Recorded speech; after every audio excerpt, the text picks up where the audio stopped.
Mummy ఈరోజు ఏం curry చూపిస్తున్నావు? ఈరోజు వచ్చేసి పాలకూర ఫ్రై అమ్మా.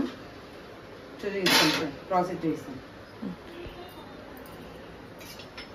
ఆయిల్ వేస్తున్నాను. ఆకుకూర కాస్త ఎక్కువనే పడుతుంది. 3 స్పూన్స్ వేస్తున్నాను.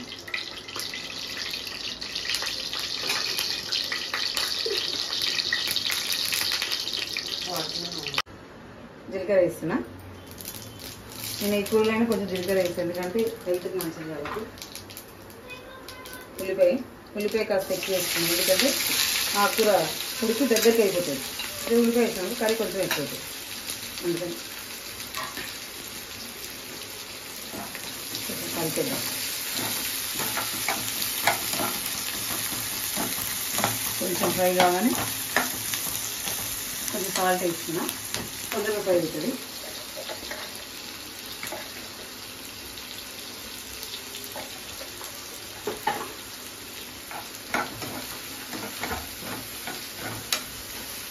ఆకుకూర కాబట్టి ఎక్కువ బ్రౌన్గా ఏం అవసరం లేదమ్మా. ఉల్లిపాయ ఆకుకూరతో పాటు ఉడుకుతుంది. నేను పచ్చిమిర్చి వేస్తున్నా. నేను వెజిటేబుల్ కట్టర్తో కట్ చేసిన కాబట్టి ఇలా దొడ్డుగొడ్డకి కట్ చేసిన, లేదంటే మిక్సీకి వేసుకోవచ్చు. ఒకసారి తిప్పుకుంటే ఆకుకూరలకు కొంచెం దొడ్డుగొడ్డు ఉంటేనే బాగుంటుంది. ఇలా పచ్చపక్కగా కొంచెం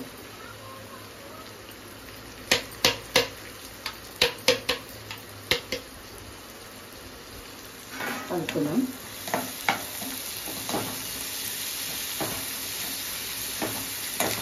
నేను ఒక 6-7 కట్టలు తీసుకున్నాను పాలకూర. నేను వేసిన పచ్చిమిర్చికి పాలకూర సరిపోతుంది.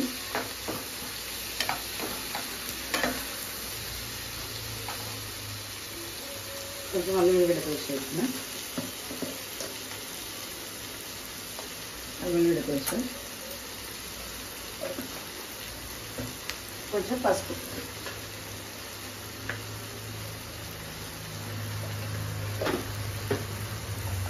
ఇది కొంచెం ఫ్రై కాగానే పాలకూర వేసేద్దాం.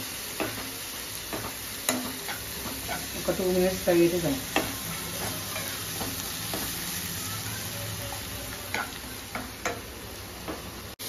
ఫ్రై అయిపోయిందమ్మా. 2 మినిట్స్ ఉడికిపోయింది. పచ్చిమిర్చి ఉల్లిపాయ దగ్గరకు వచ్చేసింది. ఇప్పుడు పాలకూర వేస్తున్నాం. నేను ఇట్లా కడిగి ఒక జాలి గిన్నెలు వేసి పెట్టుకున్నాను, కట్ చేసి ఇందులో వేసేద్దాం.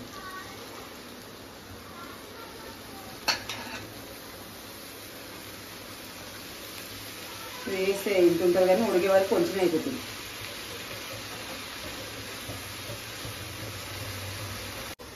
చూడండి, ఇదిగో అంత కనిపించింది కదా, కలిపేసి ఇట్లా తగ్గిపోయింది. ఇంకా ఉడికితే ఇంకా దగ్గరగా అయిపోతుంది. ఆకుకూర ఎప్పుడే కానీ కట్ చేసేటప్పుడు చాలా కనిపిస్తుంది, కడిగేటప్పుడు ఇంకా కర్రీ చేసేటప్పుడు చాలా కనిపిస్తుంది, కానీ ఉడికినాక కొద్దిగా అయిపోతుంది. ఇది ఒక 10 నిమిషాలు ఉడికితే సరిపోతుంది. మీడియం ఫ్లేమ్లో పెట్టుకొని 10 మినిట్స్ ఉడికిచ్చేస్తే మూత పెట్టేద్దాం. అన్నీ రెడీ ఉంటే 10 నిమిషాలలో ఆకుకూర రెడీ అయిపోతుంది. మూత పెట్టేసి ఒక 10 మినిట్స్ మీడియంలో పెట్టాం.